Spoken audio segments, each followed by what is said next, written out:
consumers should be wary and just proceed under the assumption that once the data is collected by that device, they probably won't have complete control over how that data is stored and used, and they should maybe prepare for that data to be breached or shared. Hello, everyone, and welcome to Caveat, the CyberWire's privacy, surveillance, law, and policy podcast. I'm Dave Bittner, and joining me is my co-host, Ben Yellen from the University of Maryland Center for Health and Homeland Security. Hello, Ben. Hello, Dave. On this week's show, Ben looks at a state tax on social media advertising. I've got the story of members of Congress working with the Biden administration on Section 230 reforms. And later in the show, my interview with Mary Lee from the RAND Corporation. We're going to be discussing a concept called the Internet of Bodies, opportunities, risks, and governance. While this show covers legal topics and Ben is a lawyer, the views expressed do not constitute legal advice. For official legal advice on any of the topics we cover, please contact your attorney.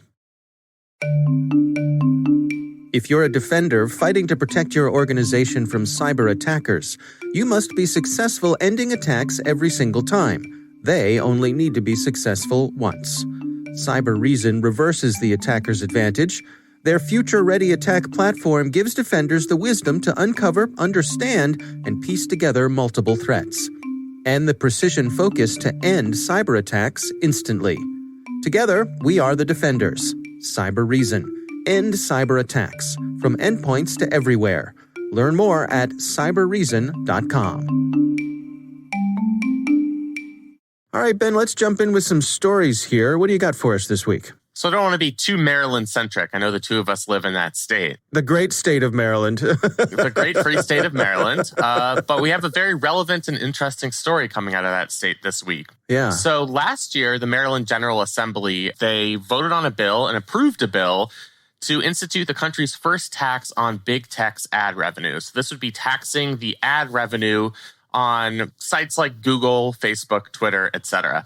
The bill was vetoed by Governor Hogan, but just this past week, both houses of the Maryland General Assembly voted to overturn that veto. So the bill will be enacted into law. And it is, as I said, the first of its kind in the country. It's expected to generate as much as $250 million in revenue for the state, which obviously the state needs, given that tax revenue has declined over the past year due to the COVID-19 pandemic. And that money is going to be mostly for public schools. Obviously something all of us need. Yeah, I only laugh because isn't that what they always say? Right, yeah. This money will definitely not go into a slush fund. Right, exactly. The money will go to schools right up until the moment when we need it for something else. Exactly. I hate to be cynical, but I think it's justified. It's totally justified. There's always the proverbial lockbox where it's supposed to go to transportation, and then there's a rainy day and let's crack open that lockbox. But at least that's it. That's the intention of the money, and it would raise a lot of revenue. The way the tax works is it is progressive. So on smaller companies with lower annual profits or revenue, the tax is something like 2.5%. But for the really big guys, the ones that make over a certain threshold in profits per year, Google, Twitter, etc., that's going to be a 10% tax. So it's pretty hefty. As you can imagine, the lobbyists in Silicon Valley hired by these companies were not happy with this legislation. They certainly made their voices heard at the legislature and among the general public. I know you and I have probably heard ads on podcasts or on the radio or targeted at us online saying, this is a tax that's going to be passed on to the consumer. They'll talk to a small business owner who says, woe is me, I advertise on Google and they're going to pass this cost on to me. Yeah. What struck me about the pushback here is that, as these things often are, the ads are quite vague. Yes. And they've just been saying, a new tax during a pandemic. Like, how could anyone consider such a thing? But they don't really say what it is or how it works. Or it's just bad. At least be honest and say, this is a tax on billion-dollar companies. Now, it is possible that because of this tax, these companies are going to raise the cost of advertising that they put on Maryland businesses, on small businesses. And as a result, maybe that cost will be passed down. I think there is some truth to that. Mm-hmm. But that effect, at least in my experience, is always exaggerated. Any sort of tax on large corporations, there's always the argument, or any policy that benefits working people, there's always an argument that, well, the tax is going to trickle down to the consumer. And sometimes it does, but sometimes it doesn't. Right. Especially when this tax probably is a drop in the bucket for some of these big companies. And these big companies have been doing very well throughout the pandemic. I mean,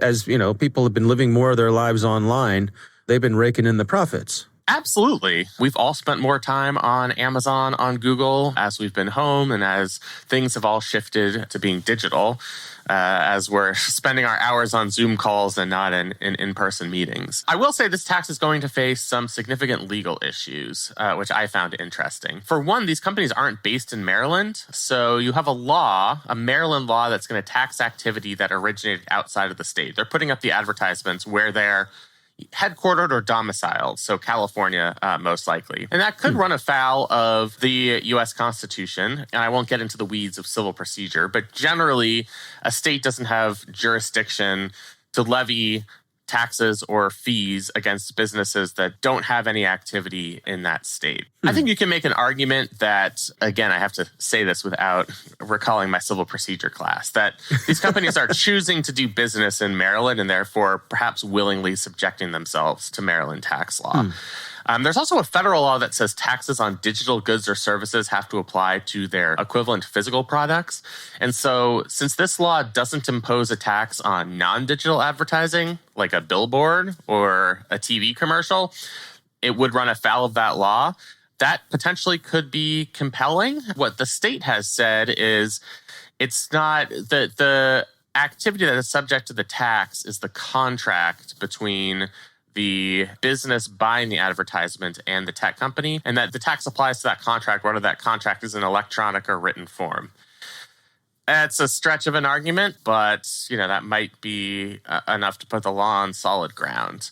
So we're definitely going to see those lawsuits because there's a lot of widespread opposition among the business community to this piece of legislation. But I will say, as states start to look for sources of revenue, we're going to see more laws like this being proposed not just in bluer states, but in red states like Indiana as a source of revenue. And it has been done successfully in Europe. So it's just a new revenue model for states to take advantage of the massive profits of these online behemoths doing business within a state. So what happens next? I mean, they override the veto here. This becomes a law. The lawsuits come. Does that put everything on hold while those lawsuits make their way through? Not necessarily. So the tax could still come into existence unless there is a preliminary injunction. So if a court decides that this tax going into being would cause irreparable harm, then the court could issue a preliminary injunction, which means the law is put on hold until they can have a more formal process. That's always a possibility. I'm not sure that this tax would rise to that standard of an irreparable harm. I'm sure that's what Google and Amazon will argue in their briefs, that it would cause an irreparable harm to them. I think that would be a difficult case to make. It's possible that we don't see that preliminary injunction, the case goes through and it still loses, or the law still loses on the merits, that it is declared unconstitutional. And that would have potentially a ripple effect. So if it's a Maryland state law, that would be persuasive authority to other states, but not mandatory authority. As I expect, there are going to be a lot of federal cases on this because it implicates federal laws and the U.S. Constitution. And so, if this makes it through the federal court system, that potentially could be binding precedent on other states that are trying to enact these types of laws. So this will be one to watch. Lots of people will be keeping their eyes on how things go in Maryland. Absolutely. And if you're in Maryland and you are reading an article and see some digital advertising, you can take some comfort in the fact that these companies that are producing this advertising might be subject to a new tax, if that's the type of thing that gives you comfort. Right. Or it may get your dander up if it's the kind of thing that makes you mad. Yeah, exactly. Or if you're a small business owner and you're like, I just bought X amount in Google ads and I want to buy more, and now they're going to raise their prices by 10%. Right, yeah. right. that might so there's not an be emotional, so great. there's an emotional reaction here for everyone. Exactly. All right. Well, it's an interesting story, and we'll have a link to that story in our show notes.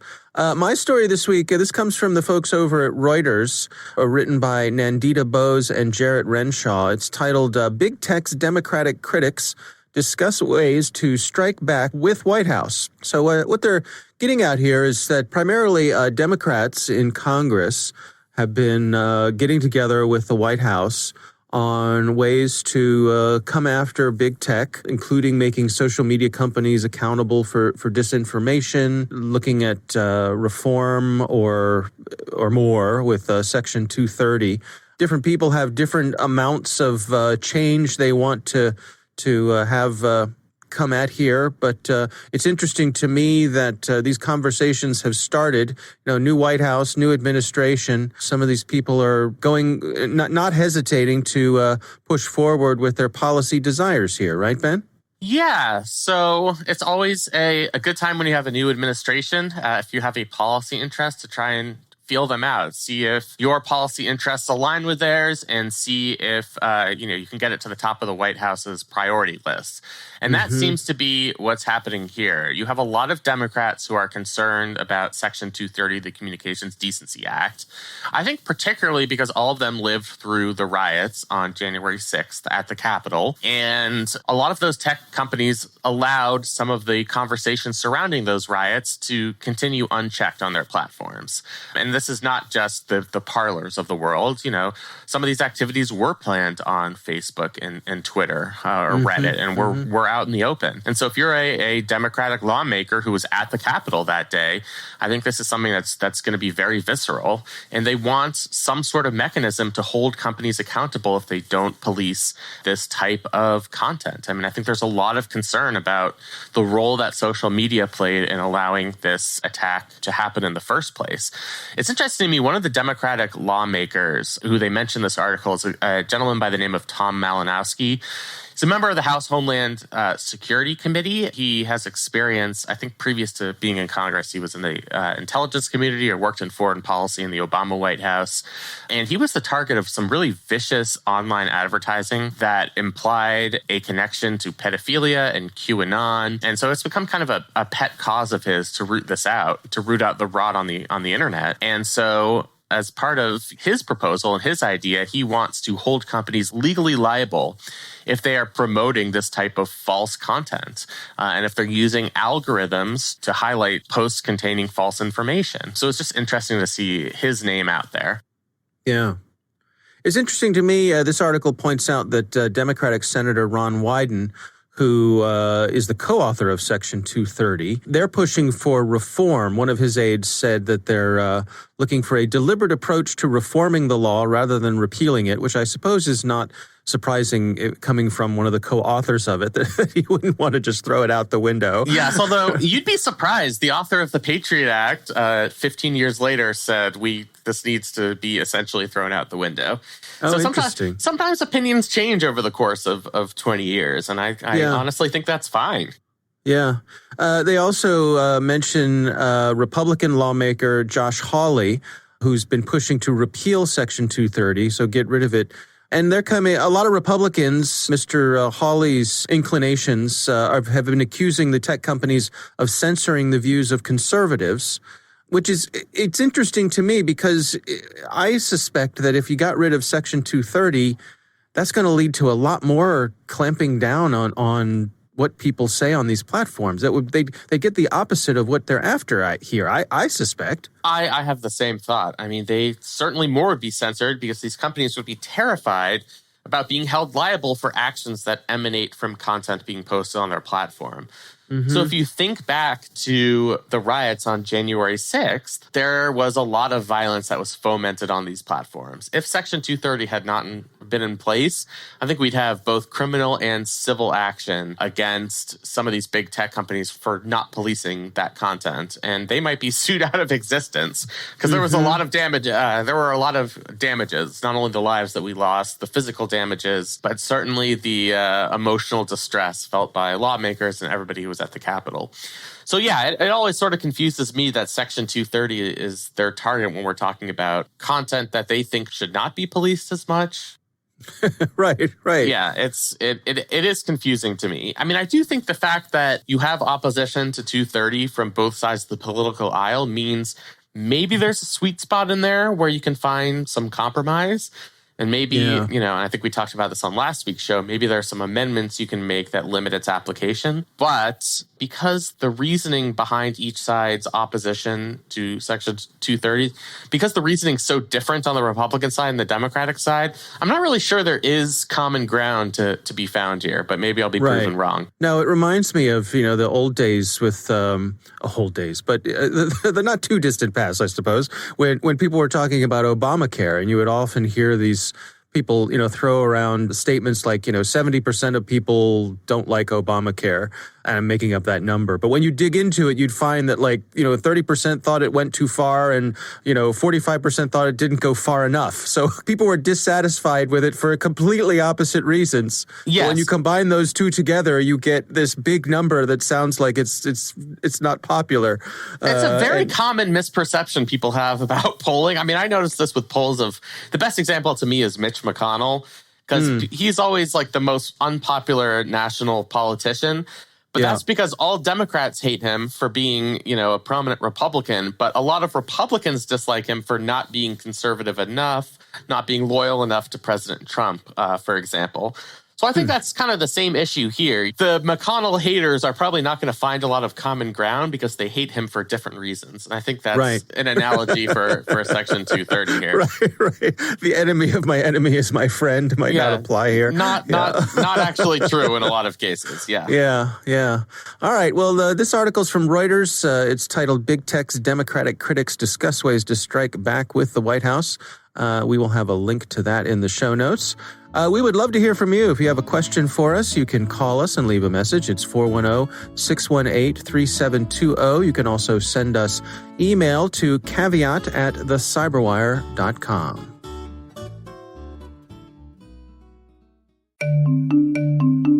And now a message from our sponsor, Cybereason. If you're a defender fighting to protect your organization from the dark forces of cyber attackers, it might seem attackers have the advantage. To win, they only need to be successful once. As a cyber defender, you must be successful in ending attacks every single time. Cybereason reverses the attacker's advantage. They put the power back in your hands. Their future-ready attack platform gives defenders the wisdom to uncover, understand, and piece together multiple threats, and the precision focus to end cyber attacks instantly on computers, mobile devices, servers, and the cloud. Wherever your organization's data is being threatened, Cybereason is ready to win the battle against cyber attacks, with you and for you. Join them and the world's leading companies. Together, we are the defenders. Cybereason. End cyber attacks. From endpoints to everywhere. Learn more at cybereason.com/caveat. That's cybereason.com/caveat. And we thank Cybereason for sponsoring our show. Ben, I recently had the pleasure of speaking with Mary Lee. She is a mathematician from the RAND Corporation. We discussed an interesting concept, the Internet of Bodies, the IoB. We talked about some of the opportunities and risks that could come with that. Here's my conversation with Mary Lee.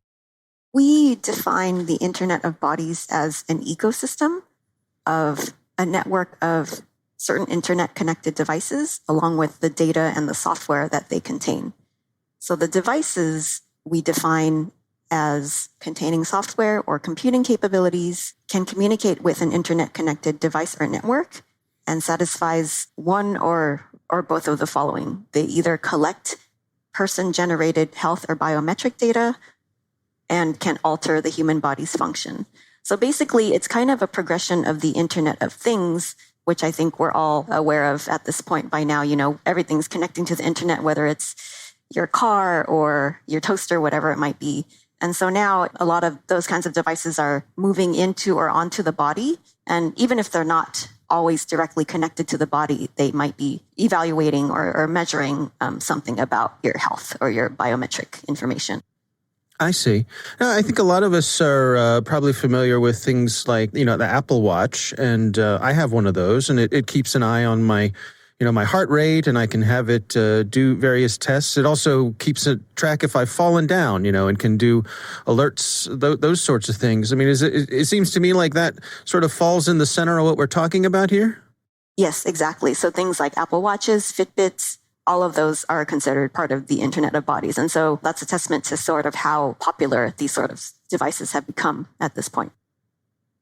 And so what are the issues that you're all concerned with here? What are some of the things we need to be wary of?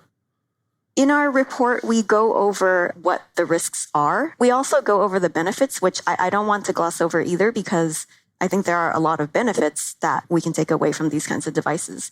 But the risks are things like cyber risks, national security risks potentially, ethical and data privacy risks. A lot of similar risks that you might see with Internet of Things, but I think these devices are arguably much more intimate than ever before and gathering much more intimate data than ever before. And so while some of the risks are the same as with IoT, the risks might be broadened a little bit because these are so close to you. Yeah.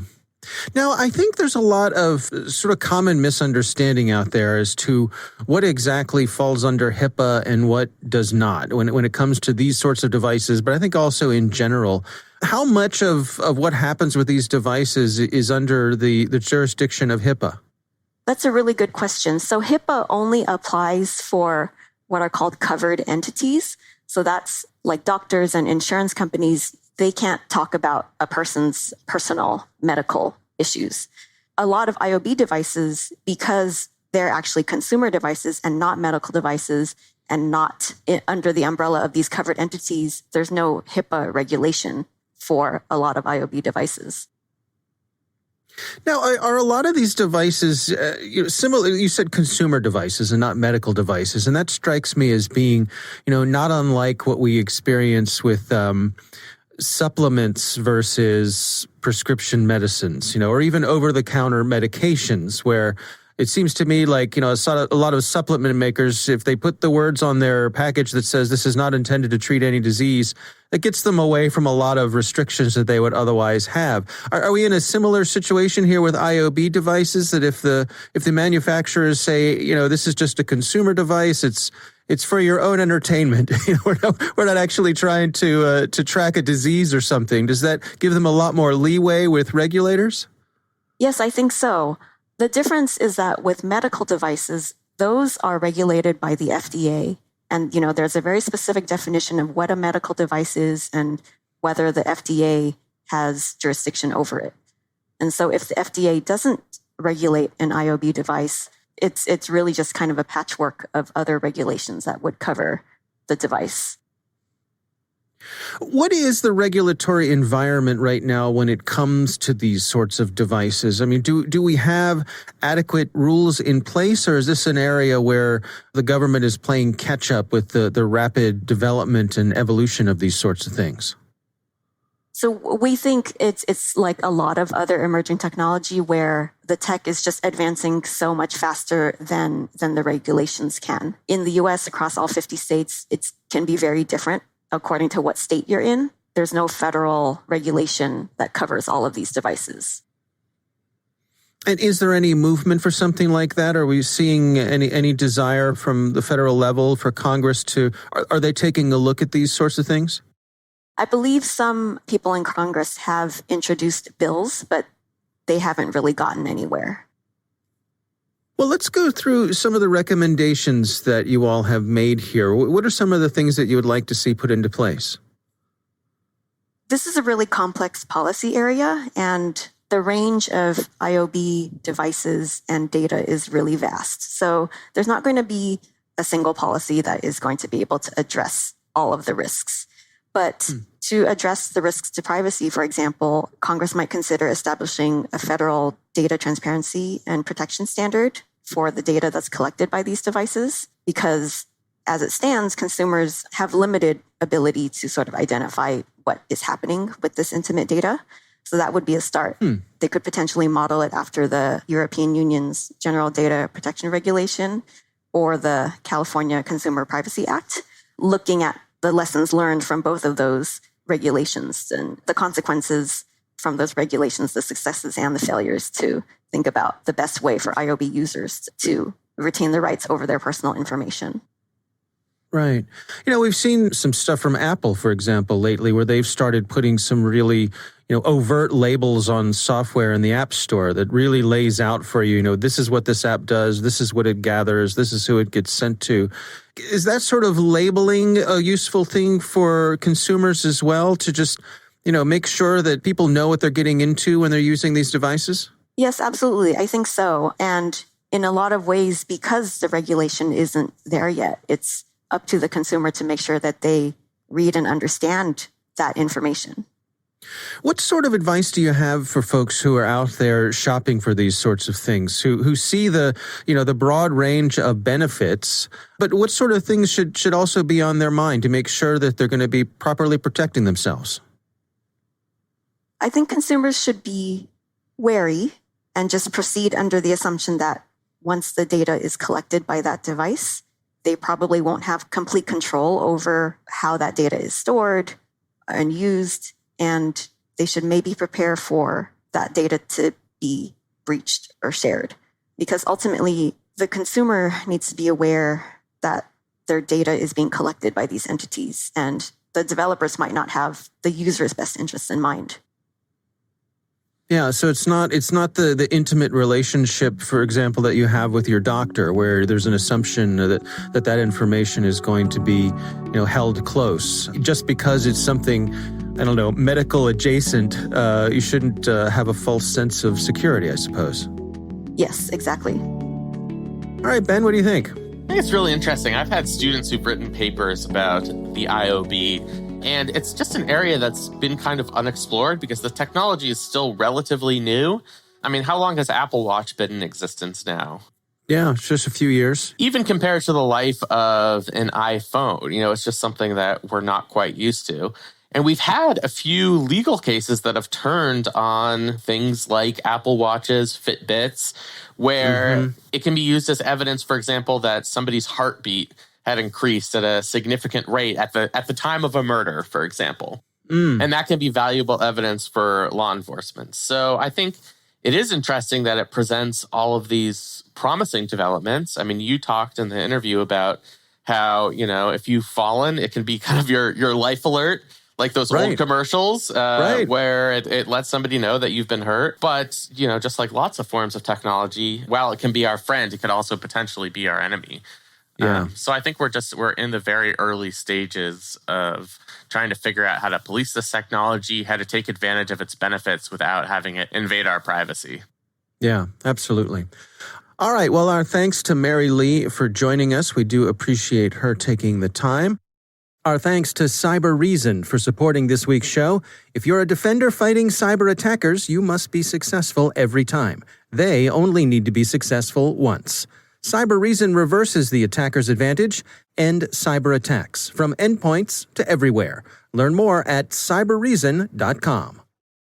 That is our show. We want to thank all of you for listening. The Caveat podcast is proudly produced in Maryland at the startup studios of Data Tribe, where they're co-building the next generation of cybersecurity teams and technologies. Our coordinating producers are Kelsey Bond and Jennifer Iben. Our executive editor is Peter Kilpie. I'm Dave Bittner. And I'm Ben Yellen. Thanks for listening.